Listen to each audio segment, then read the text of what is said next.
अस्सलाम वालेकुम व्यूअर्स। आज की वीडियो में मज़ीद कुछ सरप्राइजिंग टिप्स एंड ट्रिक्स आपके साथ शेयर करूंगी। तो चलिए पहली टिप की तरफ चलते हैं, जो कि स्टोव को लेके है। जब हमारा चूल्हा मुसलसल इस्तेमाल होता रहता है, बेशक वो ग्लास का हो या स्टेनलेस स्टील का हो या किसी भी मटेरियल का हो, मुसलसल इस्तेमाल के बाद उसकी शाइन जो है वो कम होनी शुरू हो जाती है। जब हम उसको साफ़ कर लेते हैं तो भी उसमें इतनी चमक नहीं होती। तो इस चमक को कायम करने के लिए, मज़ीद बढ़ाने के लिए, यहाँ पर थोड़ी सी वैसलीन मैंने ली है फिंगर पे, और इस तरह से उसके साथ कुछ जगहों पे थोड़ी-थोड़ी इस तरह से अप्लाई कर देंगे। अब हमें चाहिए होगा किचन टॉवल, या आप कोई मलमल का कपड़ा भी ले सकते हैं और उसकी 3 से 4 तहें बना लें, और उसके साथ इस वैसलीन को हल्के-हल्के हाथों के साथ हमने इस स्टोव के ऊपर रब करना है। इसमें इतनी ज़्यादा शाइन आ जाएगी कि आप ख़ुद भी देख के हैरान रह जाएँगे कि हमने ज़रा सी वैसलीन यूज़ की है, लेकिन उसका रिज़ल्ट कितना शानदार रहा है, इतना कमाल का रिज़ल्ट है कि आप अभी इस स्टोव को देखेंगे जब मैं इसको सारे को रब कर लूँगी, सारे के ऊपर वैसलीन, तो इसकी लुक देखिएगा कितनी ज़बरदस्त निकलती है। ये देखिए, इसी तरह से मैं इसको रब करती जाऊँगी। ये नया स्टोव नहीं है, काफ़ी देर से यूज़ हो रहा है, लेकिन जस्ट वैसलीन यूज़ की है किचन टॉवल के साथ, और अब उसको मैं एक माइक्रोफाइबर टॉवल के साथ इस तरह से हल्के-हल्के हाथों से रब कर रही हूँ। यानी वैसलीन एक दफ़ा हमने अप्लाई कर दी है और इस टॉवल के साथ वैसलीन रिमूव हो जाएगी, वैसलीन उसके ऊपर नहीं रहेगी, जस्ट उसकी शाइन इसके ऊपर, स्टोव के ऊपर रहेगी। ये वैसलीन अच्छी तरह से अब इसके ऊपर से उतर चुकी है, जितनी हमने थोड़ी सी अप्लाई की थी वो भी उतर गई है, शाइन जस्ट बाकी रही है।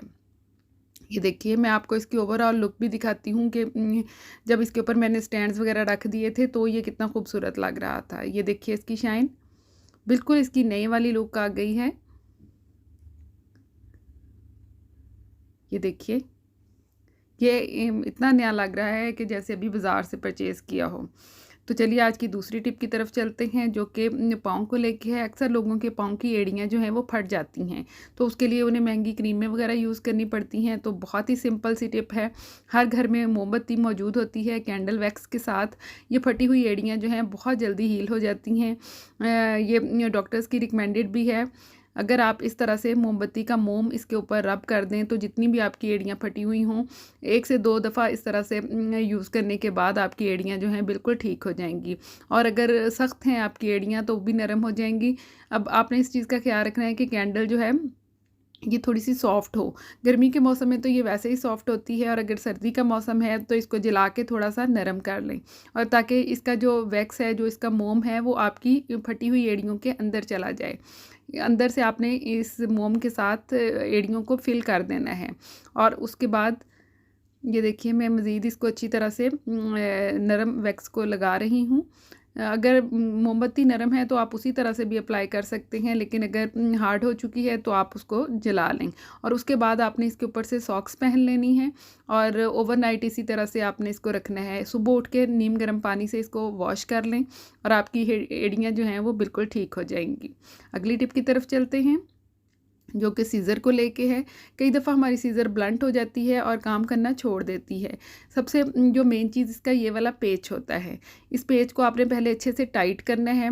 अगर आपने इसको तेज़ किया भी हो, तो अगर ये पेच अच्छी तरह से कसा हुआ नहीं होगा तो ये अच्छे से काम नहीं करेगी। और अगर इसके ये ब्लेड्स अच्छे से काम नहीं कर रहे, तो आप कोई भी पुराना ये जो दवाइयों वाले रैपर होते हैं, रैपर लेके उसको इस तरह से इसके साथ कट करें।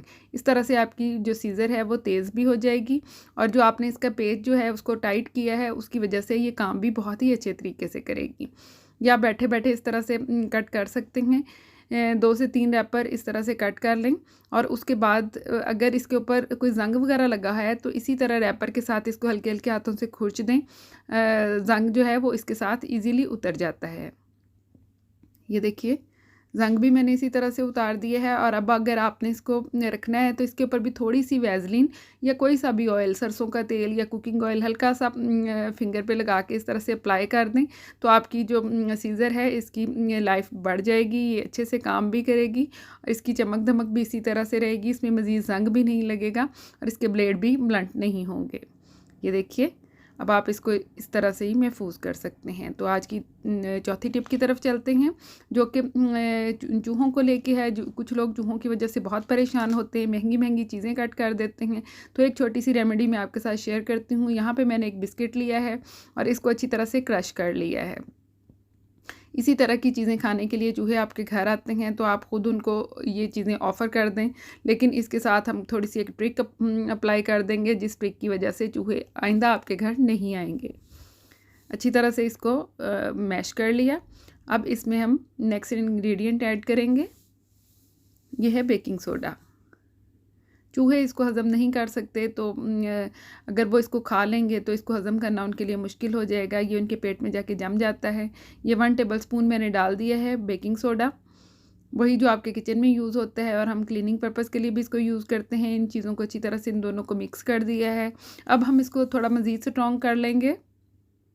अच्छी तरह से मिक्स करने के बाद ये 2 मैंने पुरानी टैबलेट्स ली हैं, कोई सी भी गोलियाँ आप ले लीजिए। ये भी हज़म करनी उनके लिए बहुत मुश्किल होंगी, तो इनको अच्छी तरह से इस तरह से हमने पहले पीस लिया है 2 स्पून के अंदर रख के। और अब ये पाउडर भी हम इसके अंदर ऐड कर देंगे। और इसकी स्मेल को बढ़ाने के लिए डीप हीट मैंने ली है। ये घुटनों पे जो अप्लाई करते हैं, आप विक्स भी ले सकते हैं जिसकी तेज़ स्मेल होती है। ये इसकी स्मेल से ही ऐसे इंसेक्ट्स, कॉकरोचेस वगैरह नहीं आएंगे। अगर कोई इसको खा लेगा तो भी वो आइंदा आपके घर नहीं आ पाएगा।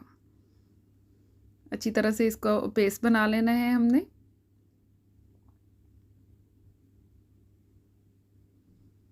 जब ये पेस्ट अच्छी तरह से रेडी हो जाए तो हमने इसको किचन टॉवल के ऊपर अप्लाई कर लेना है इस तरह से। ये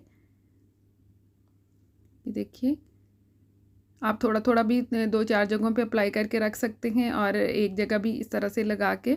तो जहाँ पे आपको लगता है कि यहाँ पे चूहे ज़्यादा आते हैं, इस जगह से निकलते हैं, उस जगह के करीब इसको रख दीजिए। वो जैसे ही इसको टेस्ट करेंगे, आइंदा वो आपके घर का रुख नहीं करेंगे। मैं भी यहाँ पे रख रही हूँ बैक साइड से, यहाँ पे उनके लिए कोई एंट्रेंस है, तो इसके बाद इसको बंद कर देते हैं।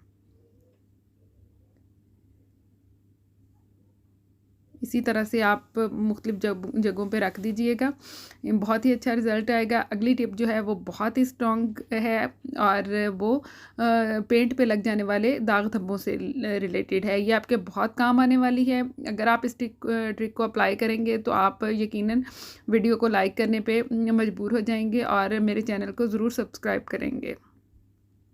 यहाँ पे मैंने माइक्रोफाइबर टॉवल को हल्का सा गीला किया है और उसके ऊपर बेकिंग सोडा अप्लाई कर दिया है। 1 से 1.5 चम्मच ये मैंने इसके ऊपर इस तरह से लगा लिया है। ये देखिए, और अब जिस भी दीवार के ऊपर निशान लगे हुए हैं, कोई दाग धब्बे लगे हुए हैं, उनके ऊपर आपने इस तरह से रख के हल्के हल्के हाथों से रब करना है। याद रहे कि ये जो मैंने माइक्रोफाइबर टॉवल लिया है, ये बहुत ज़्यादा गीला नहीं है, ये हल्का सा गीला है। जो चीज़ इसके ऊपर रब हो रही है वो बेकिंग सोडा है। अच्छे से अप्लाई कर दिया ऊपर और नीचे वाली जगह पे आप डिफरेंस देख सकते हैं। ये वाइट वॉश है, यानी ये कोई ऑयल पेंट वगैरह नहीं है जो कि इससे साफ़ हो गया है, और वाइट वॉश जो है वो उतरी भी नहीं है। जस्ट इसके ऊपर जो दाग धब्बे या निशान होंगे वो अच्छी तरह से रिमूव हो जाएंगे। घर में अक्सर बच्चे हाथ लगा देते हैं या निशान पड़ जाते हैं इसी तरह से, तो इन निशानों को साफ़ करना मुश्किल लगता है, लेकिन इससे घर काफ़ी गंदा लगने लग जाता है। पेंट को दोबारा करवाना पड़ता है। तो अगर ऐसे दाग धब्बे हैं तो आप इसके साथ इनको ईज़िली क्लीन कर सकते हैं। ये देखिए, यहाँ पे भी घिसने की वजह से निशान लग चुके हैं।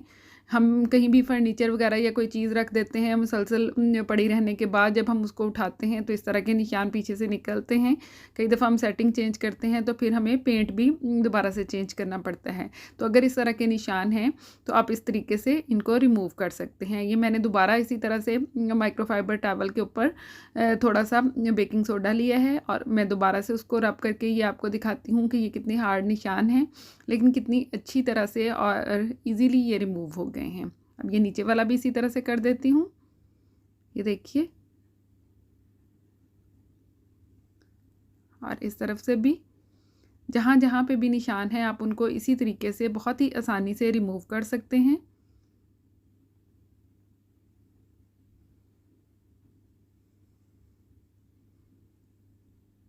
ये देखिए, छोटे निशान हों या बड़े निशान हों, बहुत ही आसानी से रिमूव हो जाते हैं। और सबसे बड़ी बात है कि पेंट भी नहीं उतरता है।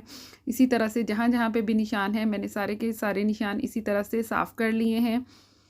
ये जहाँ हल्का सा ब्लैकिश सा लग रहा है, वहाँ भी इसको हल्के से रब कर देते हैं और इसकी क्लीनिंग आप चेक कर सकते हैं। जस्ट वो जगह जहाँ से सीमेंट उतर चुका है वही ऐसे रहेगी, बाकी के जहाँ पे भी कोई किसी टाइप का भी निशान है वो सारे के सारे साफ़ हो जाएंगे। यकीनन आज की वीडियो आपको पसंद आई होगी। कौन सी टिप आपको सबसे ज़्यादा अच्छी लगी, कमेंट करके ज़रूर बताइएगा। वीडियो लाइक करें। अल्लाह हाफ़िज़।